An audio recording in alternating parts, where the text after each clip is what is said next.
शिष्यों के साथ गुरु एक नाला पार कर रहे थे, तभी उनका कमंडल नाले में गिर गया। सभी शिष्यों ने सोचना शुरू कर दिया कि ये कमंडल कौन निकालेगा।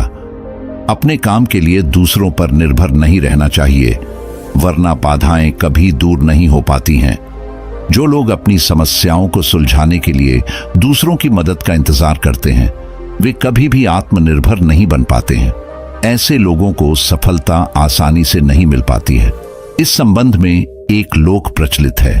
कथा के अनुसार पुराने समय में एक आश्रम में गुरु अपने शिष्यों के साथ रहते थे। वे हमेशा यही सीख देते थे कि हमें अपना काम खुद करना चाहिए, कभी भी दूसरों से मदद लेने के लिए इंतजार नहीं करना चाहिए। सभी शिष्यों को भी ये बात अच्छी तरह ध्यान थी। एक दिन गुरु अपने शिष्यों के साथ दूसरे गांव जा रहे थे। रास्ते में एक नाला भी था। गुरु और शिष्यों को उस नाले को पार करके दूसरे गांव जाना था। जब गुरु के साथ सभी शिष्य नाला पार कर रहे थे, तभी गुरु के हाथ से कमंडल छूट गया और नाले में गिर गया। गुरु वहीं रुक गए। सभी शिष्य सोचने लगे कि अब ये कमंडल कैसे निकालेंगे, इसे कौन निकालेगा। तभी एक शिष्य गांव में किसी सफाई कर्मी को खोजने के लिए चला गया। बाकी सारे शिष्य वहीं बैठ गए और कमंडल निकालने की योजना बनाने लगे। ये देखकर गुरु को बहुत दुख हुआ, क्योंकि उन्होंने सिखाया था कि अपना काम स्वयं करना चाहिए, किसी दूसरे की मदद के लिए इंतजार नहीं करना चाहिए। कमंडल गुरु भी निकाल सकते थे, लेकिन वे शिष्यों की परीक्षा लेना चाहते थे, इसीलिए उन्होंने कमंडल नहीं निकाला। वे सिर्फ ये सब देख रहे थे। काफी देर बाद एक शिष्य उठा और नाले में हाथ डालकर कमंडल खोजने लगा। जब हाथ डालने के बाद भी कमंडल नहीं मिला, तो वह स्वयं नाले में उतर गया और कमंडल खोज निकाला। ये देखकर गुरु प्रसन्न हो गए, क्योंकि शिष्य ने उनकी सीख को अपने जीवन में उतार लिया था। संत ने उस शिष्य की प्रशंसा की और कहा कि इसी तरह हमें अपने कामों के लिए किसी दूसरे की मदद का इंतजार नहीं करना चाहिए। जो लोग दूसरों के भरोसे बैठे रहते हैं, वे कभी भी अपनी समस्याओं को हल नहीं कर पाते हैं और अपने लक्ष्य तक नहीं पहुंच सकते। अपनी मदद खुद करने वाले लोग ही घर, परिवार और समाज में सम्मान हासिल करते हैं। यही सफलता का सूत्र है। दोस्तों, दूसरी कहानी शुरू करते हैं। सुख शांति कैसे मिलती है? एक राजा अपने राज्य के कामकाज की वजह से चिंतित था। उसे भूख भी नहीं लगती थी। उसके गुरु ने कहा, तुम राजपाट छोड़ो और मेरे यहाँ नौकरी कर लो। जो लोग काम को बोझ समझते हैं, उन्हें सुख शांति नहीं मिल पाती है। काम को कर्तव्य समझना चाहिए। कुछ लोगों को कड़ी मेहनत के बाद भी सुख शांति नहीं मिल पाती है। जो लोग काम को बोझ समझकर करते हैं, उनका मन अशांत ही रहता है। इस संबंध में एक लोक कथा प्रचलित है। पुराने समय में एक राज्य में अकाल पड़ गया। वहां के राजा को बहुत नुकसान हुआ। उसे प्रजा से लगान नहीं मिल पाया। राज्य चलाने के लिए राजा के पास धन भी नहीं बचा था। राजा को यह भी चिंता थी कि पड़ोसी राजा हमला न कर दे। राजा ने एक बार अपने कुछ मंत्रियों को उसके खिलाफ षड्यंत्र रचते भी पकड़ लिया था। इन सारी परेशानियों की वजह से राजा रात भर जागते रहता था। उसकी नींद उड़ गई थी। राजा को कई पकवान परोसे जाते, लेकिन वह खा नहीं पाता था। उसे भूख नहीं लगती थी। उस राजा के शाही बाग का एक माली था। राजा रोज उसे देखता था।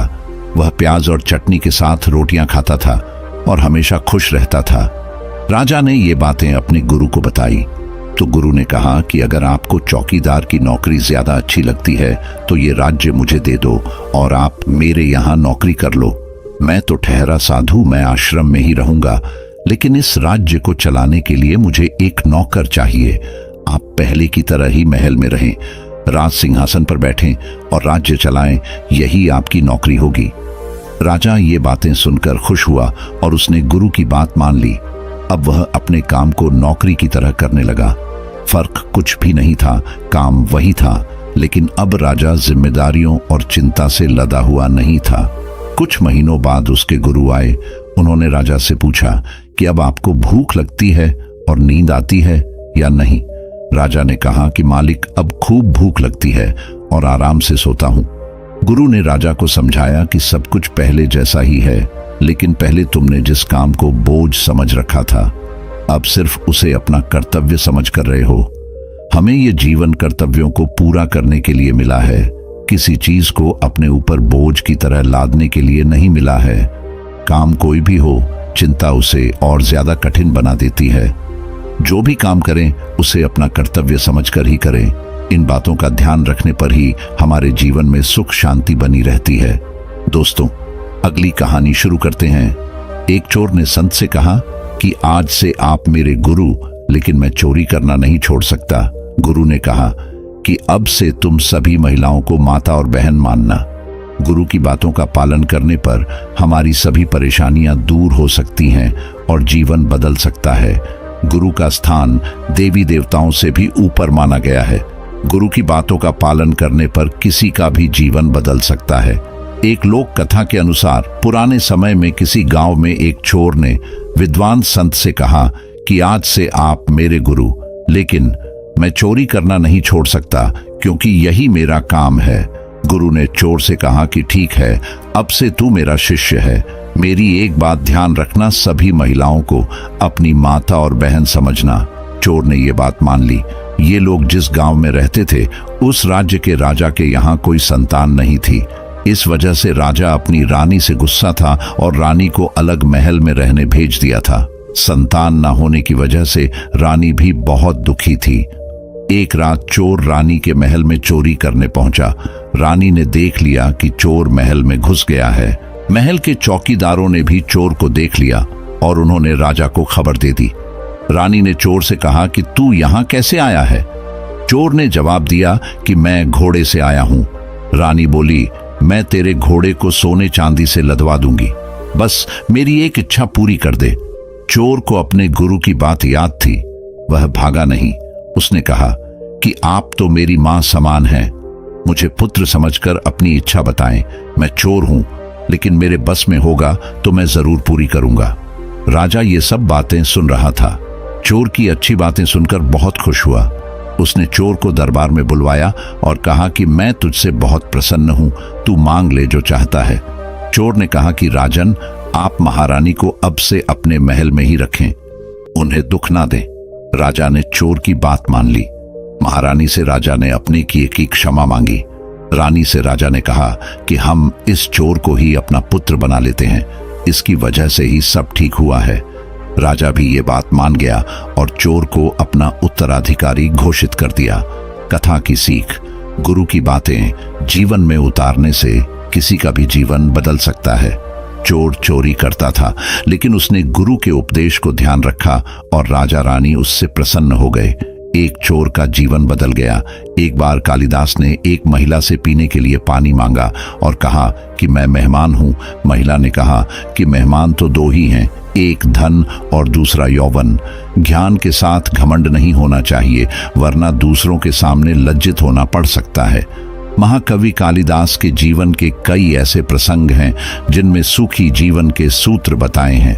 वे बहुत ध्यानी थे, लेकिन एक समय उन्हें इस बात पर घमंड हो गया था। इसके बाद एक महिला ने उन्हें समझाया कि ज्ञान के साथ घमंड नहीं होना चाहिए, जानने के लिए आखिर तक जरूर देखें। प्रचलित प्रसंग के अनुसार एक दिन महाकवि कालिदास एक नगर से दूसरे नगर जा रहे थे। रास्ते में उन्हें प्यास लगी। वहीं उन्हें एक कुआं दिखाई दिया। वहां गांव की एक महिला पानी भर रही थी। कालिदास ने महिला से कहा कि मुझे प्यास लगी है, कृपया पानी दीजिए। महिला ने कहा कि मैं आपको नहीं जानती हूं, कृपया अपना परिचय दें, इसके बाद मैं पानी दे दूंगी। कालिदास को अपने ज्ञान पर घमंड था। उन्होंने अपना नाम ना बताते हुए कहा कि मैं मेहमान हूं। महिला बोली कि आप मेहमान कैसे हो सकते हैं? संसार में सिर्फ दो ही मेहमान हैं, एक धन और दूसरा यौवन। गांव की महिला से ऐसी बात सुनकर कालिदास हैरान रह गए। उन्हें उस महिला से ऐसी बात की उम्मीद नहीं थी। वे फिर बोले कि मैं सहनशील हूं। महिला ने कहा कि आप सहनशील नहीं हैं। इस संसार में सिर्फ दो ही सहनशील हैं, एक ये धरती जो पापी और पुण्यात्माओं का बोझ उठाती है, हमें खाने के लिए अनाज देती है। दूसरे सहनशील पेड़ हैं जो पत्थर मारने पर भी फल ही देते हैं। कालिदास ने फिर कहा कि मैं हट्ठी हूं। महिला बोली कि आप फिर झूठ बोल रहे हैं, हट्ठी दो ही हैं, एक हमारे नाखून और दूसरे बाल। इन्हें बार बार काटने पर भी फिर से बढ़ जाते हैं। महिला से ऐसी ज्ञान वाली बातें सुनकर कालिदास हार मान गए और बोले कि मैं मूर्ख हूं। इस पर महिला ने कहा कि मूर्ख भी दो ही हैं, एक राजा जो बिना योग्यता के भी सब पर राज करता है, दूसरे दरबारी जो राजा को खुश करने के लिए गलत बात पर भी झूठी प्रशंसा करते हैं।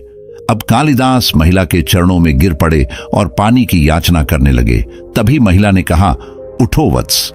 कालिदास ने ऊपर देखा तो वहां देवी सरस्वती खड़ी थी। देवी ने कहा कि शिक्षा से ज्ञान मिलता है, न कि घमंड। तुझे अपने ज्ञान का घमंड हो गया था, इसीलिए तेरा घमंड तोड़ने के लिए मुझे ये सब करना पड़ा। कालिदास को अपनी गलती पर पछतावा होने लगा। उन्होंने देवी से क्षमा याचना की। देवी प्रसन्न होकर अंतर्ध्यान हो गई। इसके बाद उन्होंने कभी भी घमंड नहीं किया। दोस्तों, आशा है आपको इन कहानियों से बहुत कुछ सीखने को मिला होगा। इस वीडियो को दोस्तों के साथ जरूर शेयर करें। हमेशा खुश रहिए। धन्यवाद।